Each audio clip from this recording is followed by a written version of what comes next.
तो दोस्तों आज की वीडियो में आपके लिए लेकर आया हूँ, ये हमने डेरिवेशन लिया है और ये डेरिवेशन आज मैं इस वीडियो में हल कराने वाला हूँ। तो सबसे पहले देखते हैं ये डेरिवेशन क्या है। तो आइए क्वेश्चन को पढ़ते हैं। क्वेश्चन क्या हमारा, किसी बिंदु आवेश के कारण किसी बिंदु पर विभव के लिए व्यंजक। तो दोस्तों हमें क्या करना है, किसी बिंदु आवेश के कारण किसी बिंदु पर विभव के लिए व्यंजक ज्ञात करना है। तो दोस्तों ये हमारा डेरिवेशन है। तो दोस्तों सबसे पहले ये जान लें विभव के लिए व्यंजक निकल कर के आएगा लास्ट में। तो विभव के लिए व्यंजक निकल कर आएगा V बराबर V यानी विभव, V बराबर 1/4πε Q अपॉन R। तो दोस्तों ये हमारा व्यंजक लास्ट में निकल कर आएगा दोस्तों का। और ये दोस्तों कभी कभी ये क्वेश्चन इस प्रकार से भी पूछ लिया जाता है कि सिद्ध करो या सिद्ध कीजिए कि V बराबर 1/4πε Q अपॉन R। तो दोस्तों इन दो प्रकार से ये क्वेश्चन कभी भी पूछ लिया जाता है। तो दोस्तों हमें यही सॉल्व करना है, जो हम डेरिवेशन आज कराएंगे यही किसी प्रकार से पूछा जाए तो हमें यही सॉल्व करना है। तो दोस्तों इस डेरिवेशन को हल करने से पहले सबसे पहले हमें क्या करना पड़ेगा, इसका एक चित्र बनाना पड़ेगा। तो चित्र का सबसे पहले हम चित्र को बनाते हैं। तो चित्र कैसे बनेगा देखें यहाँ पर दोस्तों, हमें क्या करना है, किसी बिंदु आवेश के कारण। तो हमें क्या करना है, किसी बिंदु आवेश के कारण क्या, किसी बिंदु पर विभव के लिए व्यंजक ज्ञात करना है। तो सबसे पहले कोई एक बिंदु आवेश लेंगे। तो हम यहाँ पर ले लेते हैं कोई एक बिंदु आवेश। तो ये हमने बिंदु मान लिया है और इसे हम नाम दे देते O और इस पर क्या हम +Q आवेश रख देते हैं। अब क्या करते हैं दोस्तों कि किसी बिंदु आवेश का किसी बिंदु पर यानी कोई एक अलग बिंदु है उस पर हमें क्या करना है, विभव के लिए व्यंजक ज्ञात करना है। तो दोस्तों इसके अलावा हम दूसरा बिंदु लेंगे हम। तो हम यहाँ पर एक दूसरा बिंदु ले लेते हैं यहाँ और इसे हम नाम दे देंगे P। इसे हम क्या नाम दे देंगे, P। और इन दोनों के बीच की दूरी हम क्या मान लेंगे, R। क्या मान लेंगे हम, R। अब दोस्तों हमें क्या करना है, हमें विभव के लिए व्यंजक ज्ञात करना है। तो दोस्तों विभव की परिभाषा क्या होती है कि एकांक आवेश को अनंत से किसी बिंदु तक लाने में किया गया कार्य क्या कहलाता है, विभव कहलाता है। तो दोस्तों हमें क्या करना पड़ता है, कार्य करना पड़ता है। तो सबसे पहले हम क्या करेंगे, हम कोई दो बिंदु लेंगे और उनके बीच अल्प कार्य यानी थोड़ा कार्य करेंगे। यानी हम ये दो बिंदु मान लेते हैं हम यहाँ पर A और B, ये दो बिंदु मान लिए हमने। इन दोनों के बीच सबसे पहले क्या करना पड़ेगा, थोड़ा कार्य करना पड़ेगा। फिर क्या करेंगे, फिर हम कुल कार्य करेंगे। तो सबसे पहले क्या करना पड़ता है, थोड़ा थोड़ा कार्य करना पड़ता है। फिर क्या करते हैं, कुल कार्य करते हैं। तो सबसे पहले हम क्या करेंगे, इन दोनों के बीच थोड़ा कार्य करेंगे। तो हम क्या करेंगे, इन दोनों को मिला देते हैं सबसे पहले। इस पर हम क्या करेंगे, बिंदु B पर हम परीक्षण आवेश मान लेंगे यानी Q0। हम क्या मान लेंगे, Q0। अब देखेंगे और इनके बीच की दूरी हम मान लेंगे dx, यानी इनके बीच का जो विस्थापन है वो कितना है, dx हम मान लेंगे। अब देखें यहाँ पर ये +Q आवेश है और ये क्या है, ये परीक्षण आवेश है। तो हम जानते हैं जो परीक्षण आवेश होता है वो क्या होता है, प्लस वाला होता है। तो ये भी प्लस वाला और ये भी प्लस वाला है। तो इन दोनों के बीच बल लगेगा।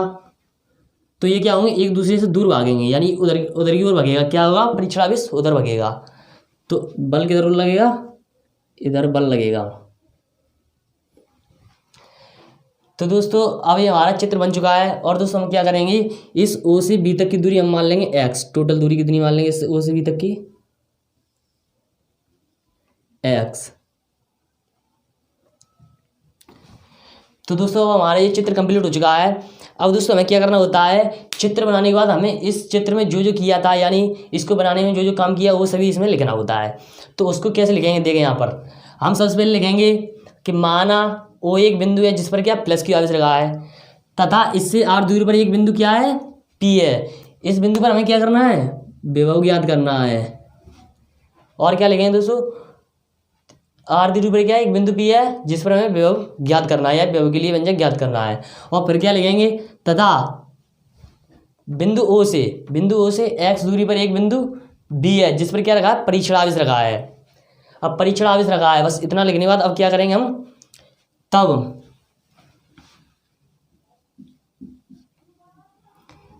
Q0 पर लगने वाला बल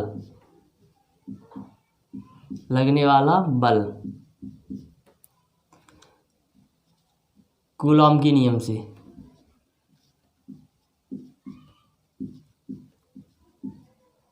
हमें क्या करना है, Q0 पर लगने वाला बल कूलॉम के नियम से। यहाँ देखेंगे ये परीक्षण आवेश है, इन दोनों के बीच क्या बल लग रहा था तो हमने वही यहाँ पर लिखा कि क्यू नॉट पर लगने वाला बल कूलॉम के नियम से। तो कूलॉम के नियम का फॉर्मूला होता है F बराबर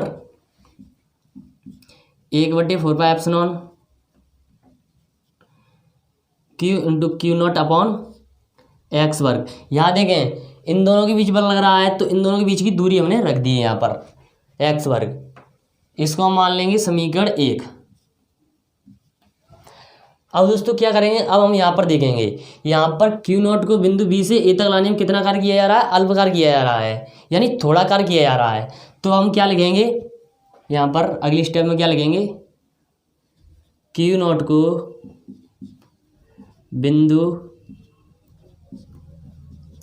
बी से ए तक लाने में किया गया अल्प कार्य। कितना कार्य कर रहे हैं हम, थोड़ा कार्य कर रहे हैं। तो इसका फॉर्मूला क्या होता है दोस्तों, कार्य का फॉर्मूला होता है, कार्य बराबर होता है बल इंटू विस्थापन। क्या होता है, बल इंटू विस्थापन। तो कार्य क्या है, हम अल्प कार्य कर रहे हैं, तो अल्प कार्य के लिए क्या करती है, DW रखती है। तो DW बराबर, अब यहाँ देखेंगे बल क्या है हमारा, बल क्या है हमारा F, तो F इंटू विस्थापन क्या है इन दोनों के बीच, dx। क्या है, dx। अब यहाँ पर देखेंगे ये विस्थापन हम B से A तक लाने में कर रहे हैं, यानी बल उधर लग रहा है और चल किधर रहे हैं, B से A की ओर, यानी बल उधर लग रहा है और चल इधर हो रहे हैं, यानी इस साइड में। तो हम क्या करेंगे, यहाँ पर जो dx रखेंगे वो किसका रखेंगे, माइनस का, क्योंकि बल उल्टा लग रहा है और चल अपन इस साइड में रहे हैं इसलिए। तो अब दोस्तों क्या करेंगे हम, अब यहाँ देखेंगे यहाँ पर f का मान हम यहाँ से समीकरण 1 से f का मान यहाँ पर रखेंगे। तो हम यहाँ रखेंगे समीकरण 1 से f का मान रखने पर, तो हम यहाँ पर क्या करेंगे, समीकरण 1 से f का मान रखेंगे। तो DW बराबर f का मान क्या है हमारा, 1/4 Q into Q not upon x वर्ग, 1/4 Q into Q not upon x वर्ग। और क्या है यहाँ पर इंटू में माइनस की dx, तो माइनस की dx को हम यहाँ पर रख देते हैं।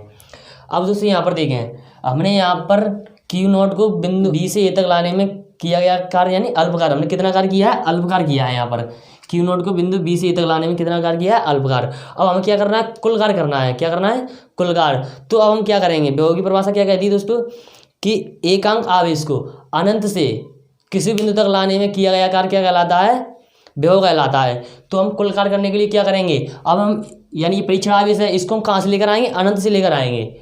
इसको हम कहाँ से लेकर आएंगे, अनंत से। यानी हम यहाँ पर मान लेते हैं, यहाँ से हमें लेकर आना है अनंत से, और हमें भी का मान कहाँ पर निकालना है, बिंदु पी पर निकालना है। तो हम क्या करेंगे, क्यू नॉट को अनंत से बिंदु पी तक लाने में किया गया कुल कार्य। अब हम क्या करेंगे, यहाँ पर लिखेंगे क्यू नॉट को अनंत से, कहाँ से लेकर आ रहे हैं हम, अनंत से लेकर आएंगे। अनंत से कहाँ तक लेकर आना है, बिंदु पी तक। पी तक लाने में किया गया कुल कार्य। अब हमें क्या करना है, कुल कार्य करना है। तो हम कुल कार्य करेंगे, तो यहाँ पर हम लिखते हैं। तो दोस्तों कुल कार्य करने के लिए हमें क्या करना पड़ रहा है, कि इनका हम समाकलन कर देते। क्या कर देते हम, इनका हम समाकलन कर देंगे। यानी ये हमने कार्य किया था अल्प कार्य, इनका क्या कर देंगे, कुल कार्य करने के लिए समाकलन कर देंगे। तो हमारा क्या आ जाएगा, कुल कार्य निकल कर आ जाएगा। तो यहाँ पर हम इसका समाकलन करेंगे, तो DW का समाकलन करेंगे हम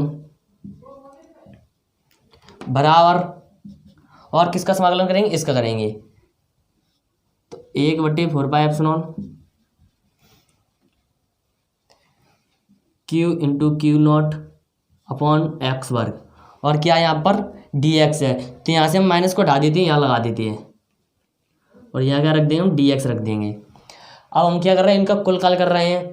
तो दोस्तों अब यहाँ पर देखेंगे, यहाँ पर हम क्यू नॉट को अनंत से कहाँ तक लेकर आ रहे हैं, बिंदु पी तक, यानी अनंत से लेकर आ रहे हैं। तो एक लिमिट हमारी होगी अनंत, और दूसरी कहाँ तक लेकर आ रहे हैं, पी तक। तो ओ से पी तक की दूरी कितनी है, r। तो एक लिमिट हमारी क्या होगी, r। तो दोस्तों ये दो लिमिट हमारी लग चुकी हैं कुल कार्य करने के लिए। अब हमें क्या करना है, यहाँ पर हम DW का समाकलन करेंगे। तो दोस्तों यहाँ समझ लें, यदि हम dx का समाकलन करते हैं तो x निकल कर आता है। यदि हम यहाँ पर dw का समाकलन करेंगे तो क्या निकल कर आएगा, w निकल कर आएगा, बराबर। अब हम यहाँ पर क्या करेंगे, यहाँ ये माइनस है और 1/4πε और q इंटू क्यू नॉट, ये क्या है, ये हमारे अचर पद है। तो हम इनको क्या करेंगे, इनका समाकलन नहीं होता है, इनको हम क्या करेंगे, बाहर निकाल लेंगे। तो समाकलन से हम बाहर निकाल लेंगे तो माइनस के 1/4πε q इंटू क्यू नॉट, ये एक्स वर्ग अंदर ही रहेगा और इनकी लिमिट कितनी है, अनंत से आर, और क्या अंदर 1/x वर्ग, और इसका क्या dx। अब दोस्तों हम क्या करेंगे, इसका समाकलन कर देंगे x के सापेक्ष। किसके सापेक्ष करेंगे, x के सापेक्ष। तो इसका समाकलन करेंगे तो समाकलन 1/x वर्ग का समाकलन होता है माइनस के 1/x, क्या होता है, माइनस के 1/x। तो हम इसका समाकलन करेंगे तो इसका समाकलन कितना निकल आएगा, माइनस के 1/x। w बराबर माइनस के 1/4πε q इंटू क्यू नॉट, इसका समाकलन कितना निकल कर आएगा, माइनस के 1/x। तो हम यहाँ पर रख देंगे माइनस के 1/x, और इसकी लिमिट कितनी है, अनंत से r। अब हम क्या करेंगे, इन लिमिटों को यहाँ पर रखेंगे, x जगह पर हम क्या करेंगे, इन लिमिटों को रखेंगे। तो w बराबर माइनस के 1/4πε q इंटू क्यू नॉट। अब यहाँ पर क्या करेंगे, यहाँ पर हम लिमिट को रखेंगे। तो यहाँ पर लिमिट रखेंगे तो सबसे पहले हम क्या करेंगे, सबसे पहले उच्च लिमिट रखेंगे, यानी अपर लिमिट है उसको सबसे पहले हम रखते हैं, यानी जो बड़ी वाली लिमिट है उसको हम सबसे पहले रखेंगे। तो यहाँ पर हम रखते हैं माइनस के 1/x पर सबसे पहले क्या रखा जाएगा, r, तो r रखेंगे। अब एक क्या होता है, इसमें माइनस होता है, बीच में क्या होता है, इसमें माइनस लगता है, और इसकी एक माइनस है तो क्या हो जाएगा, ये प्लस हो जाएगा। अब हम क्या करेंगे, x की जगह पर हम क्या रखेंगे, अनंत, तो 1/अनंत। तो ये हमने लिमिट रख दी है। अब हम क्या करेंगे, w बराबर माइनस के 1/4πε q इंटू क्यू नॉट। अब यहाँ देखेंगे हम, यहाँ पर ये माइनस के 1/r है, इसको ऐसा ही रखा रहने देंगे, और यहाँ देखेंगे ये कितना है, 1/अनंत। तो 1/अनंत का मान होता है 0, क्या होता है, 0। तो इसकी जगह पर हम क्या रखेंगे, 0 रखेंगे। तो 0 रखेंगे तो ये क्या हट जाएगा, 0 रखने पर क्या हो जाएगा, हट जाएगा, 0 का कोई मान ही नहीं होता है। तो यहाँ पर क्या रह जाएगा, माइनस के 1/r ही रह जाएगा। अब हम क्या करेंगे, इसका मल्टीप्लाई अंदर इसके साथ करेंगे। तो w बराबर माइनस के 1/4πε q into Q not upon, यहाँ पर इसका मल्टीप्लाई इसके साथ करेंगे तो r आ जाएगा, और ये माइनस है, माइनस का मल्टीप्लाई माइनस के साथ करेंगे तो क्या हो जाएगा, ये प्लस। तो इसको क्या हम यहाँ से हटा देते हैं, तो इसको हमने यहाँ से हटा दिया है। अब ये हमारा w बराबर निकल आया है, क्या निकल आया है, ये हमारा कार्य निकल आया है। हमें निकालना किसके लिए, विभव के लिए व्यंजक निकालना है, यानी v बराबर निकालना है। तो विभव का फॉर्मूला होता है, यहाँ लिखेंगे परंतु v बराबर w अपॉन क्यू नॉट। तो ये हमारा विभव का फॉर्मूला होता है, यहाँ से हमारा विभव का मान निकल कर आएगा, और विभव के लिए व्यंजक यहीं से निकलेगा।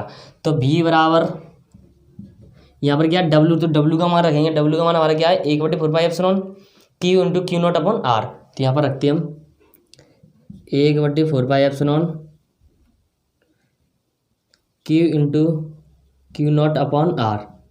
तो ये मान हमने रख दिया है w का यहाँ से। अब यहाँ पर देखेंगे, यहाँ पर इसके बटे में क्या है, क्यू नॉट, तो यहाँ पर क्यू नॉट रख देंगे। अब क्या होगा, यहाँ क्यू नॉट से ये क्यू नॉट कट जाएगा, तो यहाँ पर क्या बचेगा, इसको हम यहाँ पर लिख देते हैं, v बराबर 1/4πε, और यहाँ पर क्या बचा, क्यू नॉट तो हट ही गया, तो q अपॉन में क्या बचा, r। तो दोस्तों हमारा व्यंजक निकल कर आ चुका है विभव के लिए। देखिए यहाँ पर v बराबर 1/4πε q अपॉन r, v बराबर 1/4πε q अपॉन r। और दोस्तों ये हमारा व्यंजक निकल कर आ चुका है, और विभव का मात्रक होता है वोल्ट, क्या होता है, वोल्ट। तो यहाँ पर हम इसका मात्रक लिख देते हैं। तो दोस्तों हमारा डेरिवेशन कंप्लीट हो चुका है, अब हमारी वीडियो कंप्लीट हो चुकी है। दोस्तों हमने इसमें विभव के लिए व्यंजक निकाल कर बता दिया है, और ये क्वेश्चन दो तरीके से पूछा जाता है। पहला है कि किसी बिंदु आवेश के कारण किसी बिंदु पर विभव के लिए व्यंजक, और दूसरा तरीका कौन सा है, सिद्ध करो कि या सिद्ध कीजिए कि V बराबर 1/4π Q/R। तो इन दो तरीकों से ये क्वेश्चन पूछा जा सकता है। तो दोस्तों हमारी वीडियो कंप्लीट हो चुकी है। अगर दोस्तों वीडियो अच्छी लगी तो वीडियो को लाइक शेयर कमेंट सब करें और चैनल सब्सक्राइब जरूर कर लें, जिससे कि मैं आपके लिए और वीडियो ऐसी लाता रहूँगा। Thanks for watching video.